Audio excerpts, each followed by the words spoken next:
porque el Mesías habría de llamarse Emanuel y no Jesús.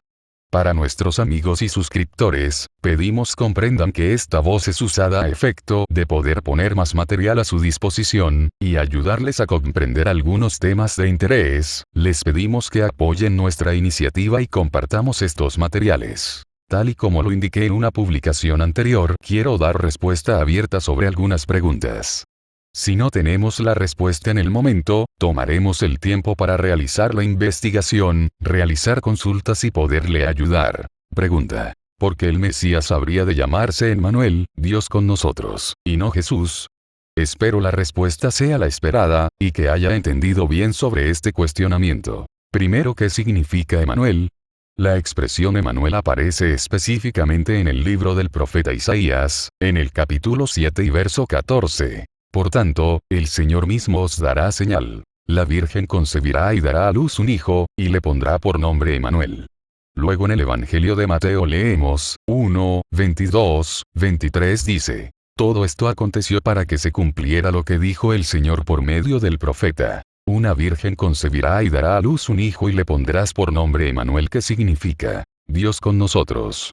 La palabra Emmanuel es una palabra hebrea que, tal y como lo indica el Evangelio de Mateo, significa Dios con nosotros o con nosotros está Dios.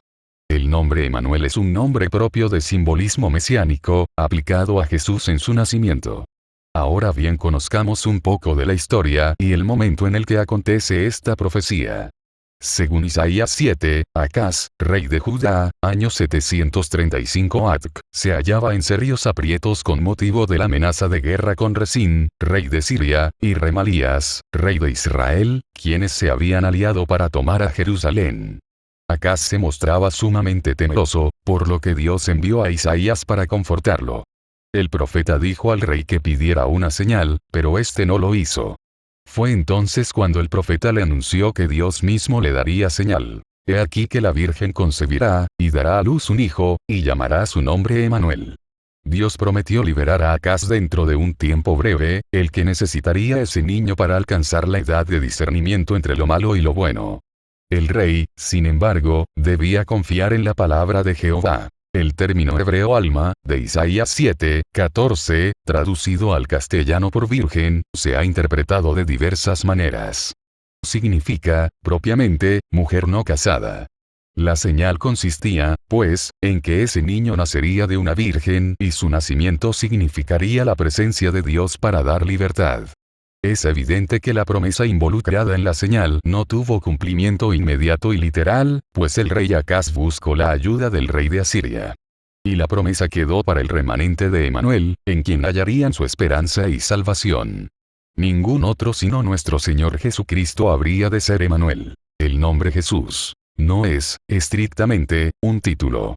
Es un nombre con significado, una forma del griego de Josué, que quiere decir Yahvé es salvación.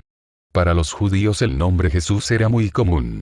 Los escritores neotestamentarios conocían bien este significado. Mateo 1, 21, pero veamos bien y analicemos los versos del 19 al 23 del Evangelio de Mateo en su capítulo 1. José, su marido, como era justo y no quería difamarla, quiso dejarla secretamente. Pensando él en esto, un ángel del Señor se le apareció en sueños y le dijo: José, hijo de David, no temas recibir a María tu mujer, porque lo que en ella es, engendrado del Espíritu Santo es. Dará a luz un hijo, y le pondrás por nombre Jesús, porque él salvará a su pueblo de sus pecados.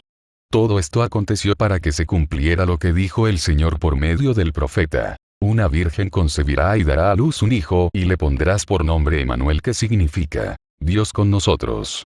Quien dio la orden de llamarle Jesús fue Dios mismo. La cita dice: un ángel del Señor se le apareció. ¿A quién se le apareció? A José, y le indica: dará a luz un hijo, y le pondrás por nombre Jesús. ¿Y qué significa Jesús? Jehová es salvación. Por lo tanto, este nombre indicaba la función que se le atribuía a Jesús, lo que más tarde encontró con la expresión en el título Salvador. La duda sigue siendo por qué ha de llamarse Emmanuel. Porque en Jesús se cumplía la divinidad de ese Dios habitando en medio de ellos. Jesús era ese Dios con nosotros, quien venía para salvar al mundo, a quien luego se le llamó el Cristo, que significa ungido. En realidad fue el ungido de Jehová, quien vino a salvarnos de condenación, aquel Jesús de Nazaret, quien fue menospreciado por los suyos. Lucas 4:22 dice: y todos daban buen testimonio de él, y estaban maravillados de las palabras de gracia que salían de su boca, y decían: ¿no es este el hijo de José? Viendo el texto anterior observamos que la gente no le veía como el Dios con nosotros o Dios en medio de ellos, hablando de esta cita de Lucas, porque la gente se decía: ¿no es este el hijo de José? Si observamos el verso 21 dice: hoy se ha cumplido esta escritura delante de vosotros. Lucas 4:21. En pocas palabras Jesús les dice: la escritura se ha cumplido entre vosotros al verme hoy aquí, pero la gente le veía no como el Hijo de Dios, sino como el hijo de José. En este mismo capítulo leemos que luego le echaron fuera de la ciudad, y que le llevaron a la cumbre para matarlo, sin embargo él pasó en medio de ellos. En resumen, el Emanuel, Dios con nosotros, vino a este mundo en forma humana, cobró vida como todo ser humano, y se le conoció como Jesús, el Salvador del mundo. Esta era la principal función de Jesús en esta tierra, venir y ofrecerse como el verdadero, único y real sacrificio para expiación de los pecados de la humanidad. Jesús era y sigue siendo el Emanuel, Dios con nosotros.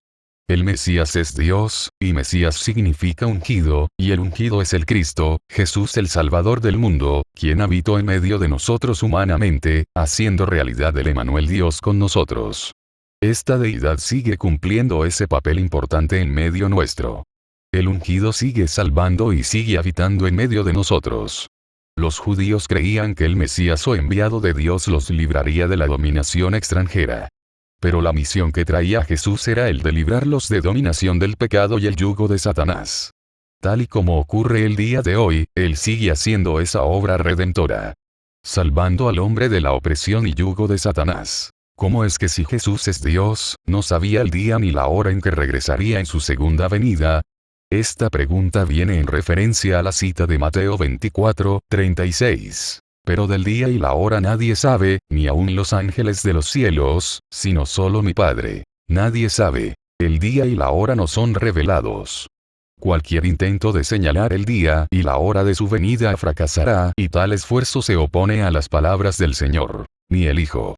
Jesús voluntariamente abandonó el ejercicio de sus atributos divinos durante su vida y ministerio terrenal, Juan 8:26-29, Filipenses 2:5-8, y aunque continuó siendo Dios, se logró dentro de las limitaciones corporales de su humanidad.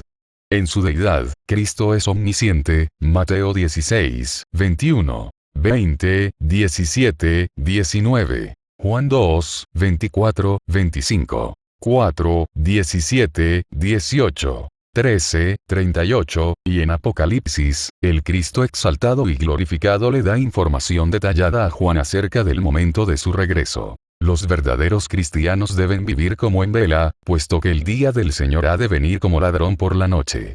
Deben esforzarse por estar siempre alerta, y vivir como el centinela de un ejército en tierra enemiga.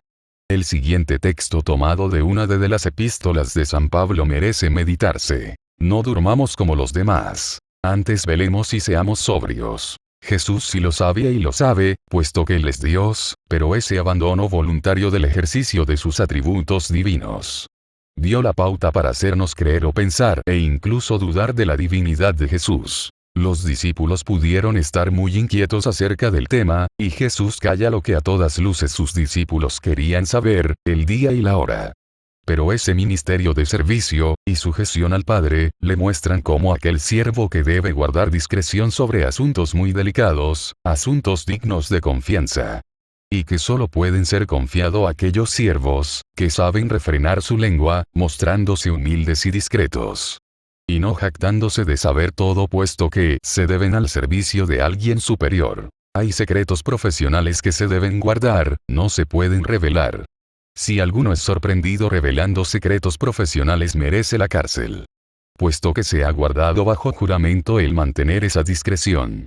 Jesús es ese ejemplo de vida, que no se le escapó ningún detalle en nada para darnos ejemplo en todo. Amén. El arte de servir. Suscríbete y comparte. Juntos llevemos la palabra de Dios al mundo.